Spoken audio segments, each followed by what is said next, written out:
Welcome back to our panel discussion, Government Data Protecting the Backbone of Innovation, sponsored by Commvault and Pure Storage here on Federal News Radio, part of the Federal News Network. My guests today are Nick Psaki, Principal Engineer for the Americas at the Public Sector at Pure Storage. Daniel Commons is Federal Student Aid Chief Information Security Officer at the Education Department. Tim Stanley is Vice President for Federal Sales at Commvault. And Brandon Pushofsky, Chief Data Officer at USAID. I'm your moderator, Tom Temin. And very early in the discussion, Dan, we were talking with you about the new technology stack, which you're actually building to support all of the services we've discussed. Give us a sense of what is in a new technology stack. Sure. I think it's kind of important that we understand the current existing technology stack, which I think we've kind of challenged and reached the limits of the way we've designed traditional databases and database activities and how we access those. And without changing our methodology and changing those stacks, we are going to basically hit a wall at some point. So as we're looking at moving to the next generation, a lot of what we're looking at is how do we expand that out? Cloud environments, Brandon's talked about cloud, we've talked about several times at the table. We've got to figure out how to move out and up and be able to leverage all of that in the new technology stacks. And we talked about the hub, but there are other technologies, I think we'll allude to them a little bit later as we get into some more details here, but we've got to look and see how we can manage this stuff and be able to do that scalability, to provide that. We talked a little bit about the mobile environment. The typical interest of a student here is, I hit a tile, I want that data to come up immediately. And the problem we run into a lot of times with existing technology is latency in the network, latency within the environment to get from that database buried in a data center out through whatever mechanisms we have, then deliver it to, in our case, my student aid is hosted in the cloud, deliver it to the cloud, then to get it out over the wire to the student. If that's taking more than milliseconds, we are failing that body of people because of their expectations. So we've got to look at how we can leverage the cloud and leverage capabilities within the cloud that environment provides us to get that data to them virtually on demand instantly when they hit that tile and their data starts coming up. So I think it's important that we look at that now. We're just starting the infancy of that. Brandon and his team is much further along with that and designing right now what we're planning and implementing over the next year. Yeah, and that idea of scaling up, I think, is really crucial. And I mean, at one time, maybe 15, 18 years ago, Nick, the idea of content delivery networks was the vogue. With cloud, that in some sense, replaces content delivery networks, but you've got fewer and more concentrated facilities. So how do you scale both ways? Well, I think that the CDNs still very much exist, and that the cloud has significantly enhanced and augmented them. If you're thinking about in terms of the Akamais and the Netflix of the world, there are in fact content delivery networks that are leveraging the cloud because it's a set of capabilities that are exceedingly well tailored to each other. The stack infrastructure necessary for today and for the future is significantly different than the organic and siloed stacks that we built in the past. In the past, we had a database, so we bought some servers, we bought some storage, and we bought some networks to support that database application, and then something else would come along and we'd buy something else to do that. We are learning some lessons, particularly at hyperscale, that sort of reinforce the everything old is new again sort of mentality and architecture. What we build today and what we strive to build are disaggregated architectures that are really built around sets of services at a variety of levels. All right, so at your foundational level, your services are compute, networking, and storage, or compute, networking, and data service. Then on top of that, you build application services that scale and adapt and change as the consumer demand changes, whether that is the agency wanting to know new things or to pull their data for new insights, or on the very edge of the consumer side, students who want to register for classes and apply for their student loans, or countries who want to interact with USAID and participate in national capacity building. All of these things really need to be driven by a very flexible and very powerful underlying infrastructure. The secondary piece, and I really want to give Tim and Commvault a hat tip on this, is now that we've built all of this capacity and we've collected and generated all of this data, how do we protect that data and not only back up but restore that data? So all of these things become of a piece, but I think our understanding of how the architecture of the future needs to be baselined to support that adaptability, flexibility, and scalability has really matured, particularly in government, in the last 5 to 10 years. And I've been doing this for a while, and I've seen us talk about service-oriented architectures with a vision of what that should be, and it looks a lot like what we have today, but we weren't really able to build it 10 years ago. I mean, a lot has changed in terms of system interoperability, protocol interoperability. Protocols have matured. Application programming interfaces, APIs have significantly matured. Our understanding of what these things can be and become has really manifested itself to where we are today. So we're really on the cusp of a lot of capability that we always dreamed of having, but now we finally have. And one of the fun things that we're all doing today is figuring out how to bring all of these technologies to bear to support what it is we're trying to do. At the end of the day, technology always serves to support human endeavor and capability. And I think that that's the situation we find ourselves in today, is finally having the technological capability to support what we've been trying to do for a very long time with all of this data. Brandon, that idea of service-oriented architecture and really in service of performance to users ultimately is what we're all after here. Absolutely. But how does that play into your plans? It's right in line. I like the phrase architecture of the future. I do like that phrase, architecture of the future. What does that look like for USAID? What does that look like for the development community? If you think back, 20, 30 years, this was the frontline relief worker in a refugee camp with a clipboard. Today, it's that same aid worker in a village, in a camp, responding to a famine with a mobile phone, using an app or an iPad or something like that. And the question that we're faced with is how to create an architecture that can take this raw data from the front lines in very austere environments in many cases where, as Dan was mentioning, latency is a huge issue. And then make sure that gets uploaded, whether it's via, a satellite connection or if there is a Wi-Fi connection, and pulled into a secure environment that we know it'll be safeguarded and preserved, but then integrated into the entire enterprise for a broader organizational view. That's where we want to head. The challenge right now is that, and we like the fact that this is a challenge, is that our partners are pushing us as an agency to adopt the next best thing in terms of mobile handheld devices, in terms of using drones for monitoring, using increased geospatial data, using sensors to predict landslides, those sorts of things. We absolutely want to do that.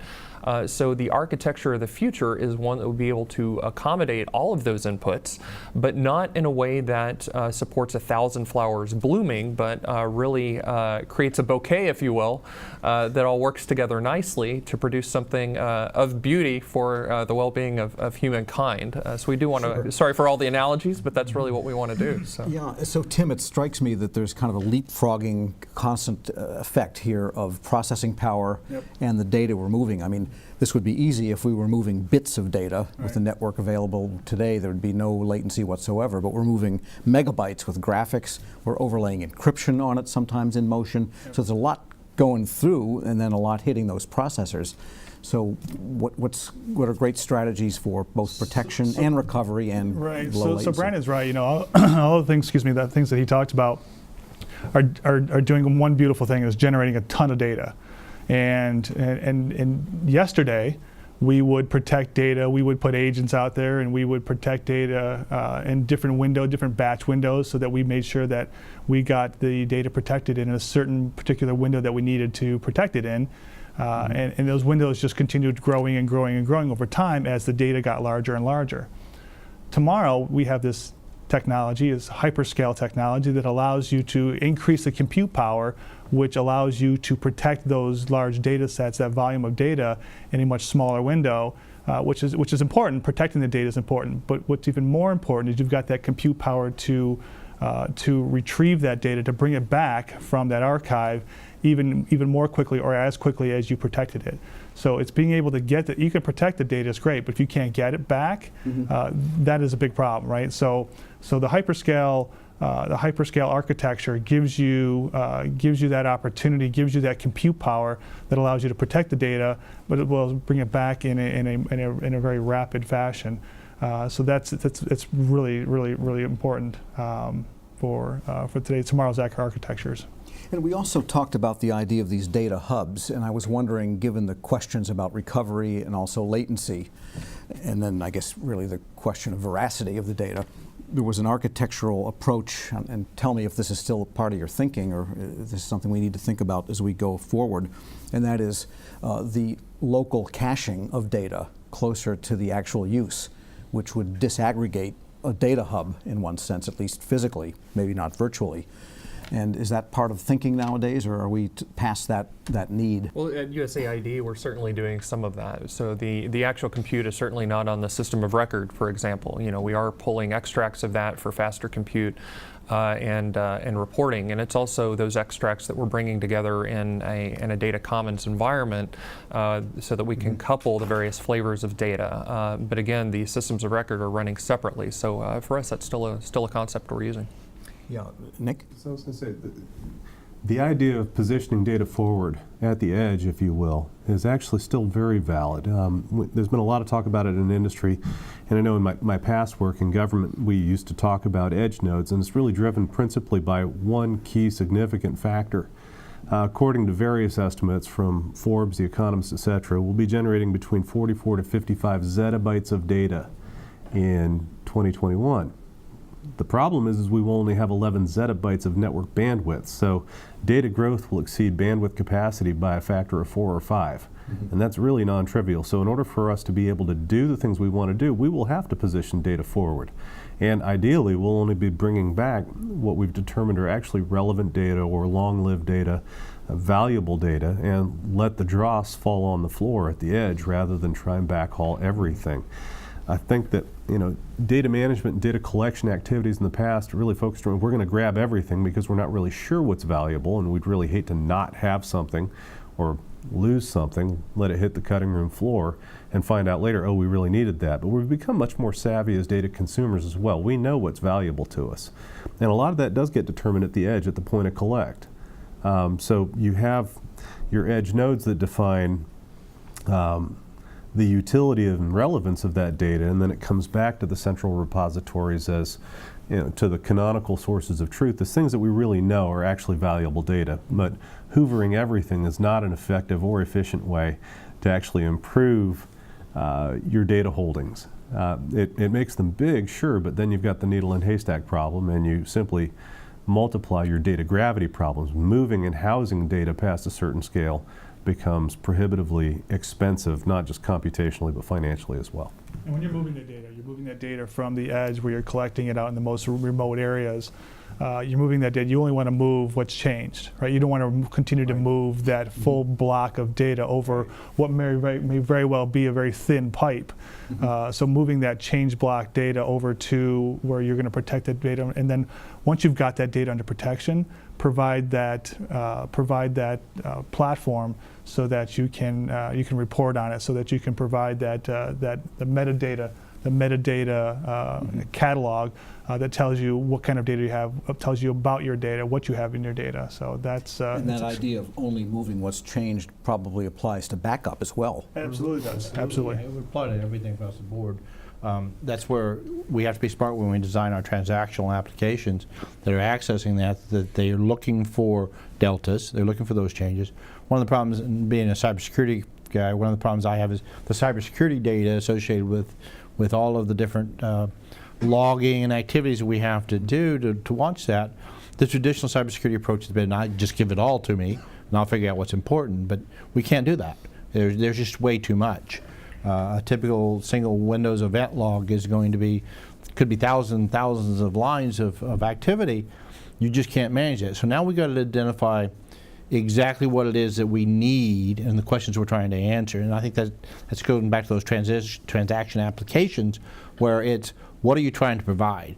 So one of our tiles for the student aid app may be, I just need my loan stuff, so we're going to pull the loan stuff. So we've got to make those transactional applications more intelligent on what they're asking for from the data stores, and then only move the data we need to move. I imagine the hybrid environment really complicates this, because what is in your data center, what's on premises versus what's in the cloud, I think probably nobody's 100% cloud, maybe not even USAID at this point. We're close. We're close, but the hybrid environment is still very much an issue for us. And we work in over 85 countries around the world.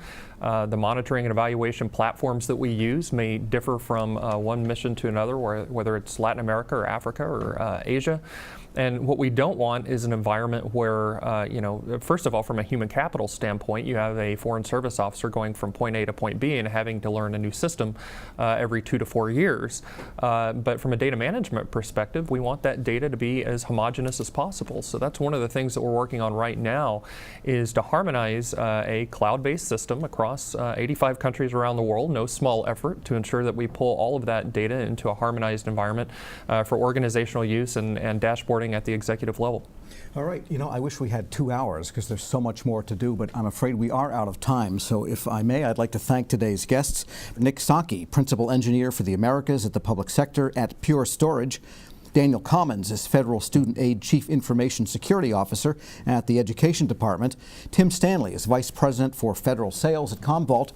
And Brandon Pashofsky, Chief Data Officer at USAID. I'm your moderator, Tom Temin. You're listening to Federal News Radio, part of the Federal News Network. For more on this discussion, visit federalnewsnetwork.com and search Commvault. On behalf of Commvault Federal and Pure Storage, thank you for joining us. A link to the archive session will be sent to you shortly. If you requested a training certificate, you will also receive an email with the download instructions after the webinar. This concludes our discussion. Thank you.